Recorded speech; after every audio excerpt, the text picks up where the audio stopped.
அகத்தியர் சித்தர்களின் தலைவரான சிவபெருமானை அடுத்து பழம்பெரும் வரலாற்றினை உடையவர் அகத்தியர். இவர் சித்தர்களில் தலைமைச் சிறப்புடையவர். அகத்தியருக்கு கும்பமுனி, அகத்தீசர், பொதிகைமொழி, தட்சிணாமூர்த்தி, கும்பமூர்த்தி என பல பெயர்கள் உள்ளன. வேதகாலக் கதை ஒன்று இப்படி இருக்கிறது. தேவர்களின் தலைவர்களுள் ஒருவரான மித்ரனும் கடலுக்கு அரசனான வருணானும் தேவலோகத்து மங்கையான ஊர்வசி மீது மோகங் கொண்டனர். அதன் காரணமாக தமது இந்திரியத்தை மித்ரன் ஒரு கும்பத்திலும் மண்குடம் வருணன் கடலிலும் செலுத்தினார்கள். உரிய காலம் கடந்த பிறகு கும்பத்திலிருந்து அகத்தியரும் கடலில் இருந்து வசிஷ்டரும் வெளிப்பட்டனர். பிறப்பிலேயே கடவுள் தன்மை கொண்டு அவதரித்த அகத்தியர் கும்பமூர்த்தி, கும்பமொழி என அழைக்கப்பட்டார். சிந்தர்கள் தங்கள் தலைவரான சிவபெருமானை தம் மனத்துக்குள்ள நிலைநிறுத்தி இடைவிடாது தியாளித்திருப்பார்கள். அந்த வகையில் தம்முடைய அகத்தில் மனத்தில் ஈசனை உணர்ந்தமையால் அகத்தீசர், அகஸ்தியர் என்ற பெயரை பெற்றார். தட்சிணம் என்பது தென்னிந்தியா. சிவபெருமானால் தென் பகுதிக்கு அனுப்பப்பட்டவர். எனவே தட்சிணாமூர்த்தி என்ற பெயரும் இவருக்குண்டு. பொதிகை மலையில் மேரு வழிபாடு செய்து பல யுகங்கள் வாழ்கின்றவர். அதனால் பொதிகைமுனி எனவும் போற்றப்படுகிறார். மேரு பூசை என்பது பஞ்ச உலோகங்களால் வார்க்கப்பட்ட சொரூபத்துக்கு அபிஷேக ஆராதனை செய்வது. இது மனிதர்களாகிய நாம் செய்யும் மேரு பூசை. சித்தர்களுக்கு மேரு என்பது உடலில் முதுகுத்தண்டின் கீழ்ப்பகுதியில் உள்ள மூலாதாரம் என்னும் சக்தி மையத்தில் உறங்கிக் கொண்டிருக்கும் குண்டலினி சக்தியை குறிக்கும். சித்தர்கள் இந்த ஞானக் கனலை எழுப்பி உடலின் 6 ஆதாரங்களை கடந்து 7வது நிலையாகிய சக்ஸ்ராரத்தை தலையின் உச்சிப்பகுதி அடையச் செய்து இளைய யோகத்தில் ஆழ்ந்திருப்பர். இதைத்தான் மேரு வழிபாடு என்று சிந்தர்கள் கூறுவார்கள். அகத்தியரின் வரலாற்றை பார்ப்பதற்கு முள்ளால் அப்போதைய இந்திய நாட்டின் வரலாற்றை கொஞ்சம் நினைவுபடுத்தி பார்ப்போம். இமயமலை முதல் தெற்கே குமரி முனை வரை ஒரே நாடாக ஒரு குடை கீழ் தமிழர்களே ஆண்டு வந்த காலம் இந்திய தீபகற்பத்தில் உயரமான விந்திய மலை இருந்தது. சூரிய சந்திரர்கள் கூட அம்மலையை கடத்து தெற்கே போக முடியாமல் துன்பப்பட்டு சிவபெருமானிடம் சென்று முறையிட்டார்களாம். அப்போது சிவபெருமான் கைலாய மலையில் தமது அடியவரான அகத்தியரை அழைத்து விந்திய மலையை கடந்து செல்லும்படி பணித்தாராம். அகத்தியர் தன்னுடன் பல ரிஷிகளை அழைத்து கொண்டு விந்திய மலையை கடந்து தென்பகுதிக்கு வந்தார் என்பது வரலாறு. அகத்தியரின் தென்னாட்டு விஜயத்துக்கு மற்றுமோர் புராணக் கதையும் உண்டு.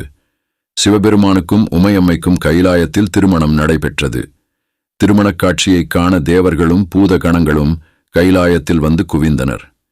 இதனால் பூமியின் பாரமும் சமநிலையும் பாதிக்கப்பட்டது. சமநிலையை நிலைநிறுத்த சிவபெருமான் அகத்தியரை தென்னாட்டுக்கு அனுப்பி வைத்தார் என்றும் சொல்வார்கள். இந்த கதைக்கு ஆதாரங்கள் இல்லை. மனித உடல் பஞ்சபூதங்களின் தசை, மண், இரந்தம், நீர், குடுநெருப்பு, மூச்சு காற்று, மனம், ஆகாயம் சேர்க்கையினால் உருவானது. அதனால் அதற்கு எடை களம் உண்டு. தேவர்களும் பூதகணங்களும் சிந்தர்களும் ஒளியுடம்பினர். இவர்களுக்கு எடை கிடையாது. எனவே இவர்கள் ஒன்று கூடியதால் கைலாயத்தில் களம் அதிகமாகிவிட்டது என்ற செய்தி நம்பிக்கைக்குரியதாய் இல்லை. அகத்தியர் தென்னிந்தியாவில் வாசம் செய்த காலத்தை 3 நிலைகளில் பார்க்கலாம். முதலாவதாக விந்திய மலையை கடந்து வந்த அகத்தியர் பஞ்சவடி என்னும் இடத்தில் ஆசிரமம் அமைத்து தங்கினார். பஞ்சவடி என்னும் இடம் இப்போது உள்ள நாசிக் என்னும் ஊரிலிருந்து சில மைல் தொலைவில் உள்ளது. இராமாயண கதையில் வரும் தண்டகாரண்ய வளத்தின் வட எல்லையில் அமைத்த ஊர். வனவாசம் சென்ற இராமன் தாங்கள் போகிற வழியில் அகத்தியர் ஆசிரமம் இருப்பதை இலட்சுமணனுக்குச் சொல்வதாக ஒரு காட்சி வருகிறது. 2வது நிலையில் அகத்தியர் வாதாபி என்னும் ஊருக்கு வந்து குடில் அமைத்து தங்கினார். வாதாபி என்பது சாளுக்கிய அரசர்களின் தலைநகரமாகும். இப்போது பதாமி என்று அழைக்கப்படுகிறது. இங்கிருந்து 3 கல் தொலைவில் உள்ள மலக்குடா என்னும் பகுதியில் அகத்தியர் ஆசிரமம் அமைந்திருந்தது. இந்த பகுதி இப்போது மும்பை மாநிலத்தில் கலட்சி மாவட்டத்தில் உள்ளது. நாசிக்கில் இருந்து 300 கல் தொலைவில் தெற்கே உள்ளது. இங்கேதான் வாதாபி என்னும் அரக்கனை அகத்தியர் விழுங்கி சீரணித்த வரலாறு நிகழ்ந்தது. அகத்தியர் 3ஆம் நிலையாக தெற்கே பொதிகை மலைக்கு விஜயம் செய்தார். இயற்கை எழில் சூழ்ந்த மலைப்பிரதேசம் இது. அருவிகளும் சுனைகளும் அரிய மூலிகைகள் பலவும் நிறைந்த பகுதி. இங்கே தங்கிய போதுதான் அகத்தியர் பாண்டிய நாட்டில் முதல் தமிழ்ச் சங்கத்தை நிறுவி அதன் தலைவராகவும் விளங்கினார். தமிழுக்கு முதன்முதலாக அகத்தியம் என்னும் இலகுண நூலை தந்தது அகத்தியரே. அகத்தியரின் மாணவர்களில் ஒருவரான தொல்காப்பியர் எழுதிய தொல்காப்பியம் என்னும் இலக்கண நூலே நமக்கு கிடைத்திருக்கிறது. இந்நூல் அகத்தியத்தின் வழி இயற்றப்பட்டதாகும். குற்றாலத்தில் அமைந்த குற்றாலீசுவரர் ஆலயத்துக்கு ஒரு வரலாறு உண்டு. அகத்தியர் காலத்தில் இங்கே ஒரு விஷ்ணு சிலை இருந்தது. அகத்தியர் அந்த சிலையின் தலைமேல் கை வைத்து நமசிவாய் என்னும் 5 எழுத்து மந்திரத்தை உச்சாரணம் செய்தார். அந்த சிலை குறுகி சிவலிங்கமாக மாறியது. அது முதல் அது சிவாலயமானது. குற்றாலநாதர் சந்நிதிக்கு பின்புறமாக அமைந்திருக்கும் சிதம்பர சக்கரத்தையும் அகத்தியரே ஸ்தாபித்ததாக சொல்லப்படுகிறது. சிவபெருமானின் 5 சபைகளில் சித்திர சபையாக குற்றாலம் சிறப்புடன் விளங்குகிறது. ஒரு சமயம் தேவர்களுக்கும் அசுரர்களுக்கும் நடைபெற்ற போரில் அசுரர்கள் கடலுக்கடியில் சென்று ஒளிந்து கொண்டார்களாம்.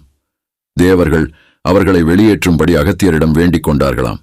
அட்டமா சித்துகள் கைவரப்பெற்ற சித்தரானதால் அகத்தியர் கடல் நீர் முழுவதையும் குடித்துவிட்டு அசுரர்களை வெளிப்படுத்தினார் என்று மகாபாரதம் சொல்கிறது. கடல் குடித்த குடமுனி என்ற தொடரை பெரும்புலவர் மனோன்மணியம் சுந்தரனாகவும் குறிப்பிட்டுள்ளார். நூற்றுக்கணக்கான சுவடிகள், மருத்துவம், இரசாயனம், வானியல், மருந்துகள் தயாரிக்கும் முறைகள், மருத்துவ சிகிச்சை முறைகள், யோகம், பூசை விதிகள், பூர்ண விதிகள், மந்திரங்கள், தமிழ்மொழி இலக்கணம், தாவரவியல் ஆகிய அகத்தியர் உலகத்துக்கு அளித்த பெட்டகங்கள். இவற்றில் சில புத்தக வடிவிலும் சில சுவடிகளாகவும் தஞ்சை சரஸ்வதி மஹால் நூலகம், சென்னை, பழனி, பாளையங்கோட்டை சுவடியகங்கள் ஆகிய இடங்களில் கிடைக்கின்றன. அகத்தியர் அனந்த சயனம் என்னும் இடத்தில் முக்தியடைந்ததாக கூறுகிறார்கள். இதுவே இப்போது திருவனந்தபுரத்தில் உள்ள புகழ்பெற்ற அளந்த பத்மநாத சுவாமி ஆலயமாக உருப்பெற்றது என்பர். அகத்தியர் சித்த புருஷர், மரணமில்லா பெரு வாழ்வு பெற்றவர். யுகங்கள் பல கடந்தும் பொதிகை மலைப்பகுதிகளில் இன்றும் சூக்கும நிலையில் அருள் பாலித்துக் கொண்டிருக்கிறார்.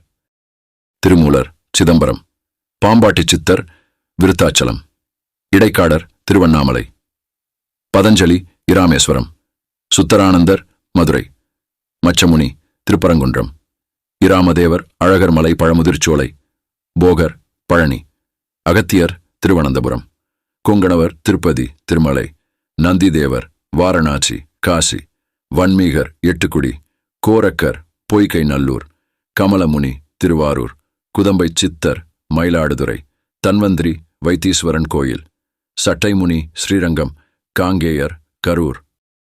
மேலும் இது போன்ற தகவல்களை தெரிந்து கொள்ள உணர்கிறேன் என்ற சேனலை சப்ஸ்கிரைப் செய்யுங்கள், லைக் செய்யுங்கள், பெல் ஐகான் கிளிக் செய்யுங்கள். மேலும் நம்மளுக்கு என்னென்ன தகவல் வேண்டும் என்பதை கமெண்ட் செய்யவும். நன்றி, வணக்கம்.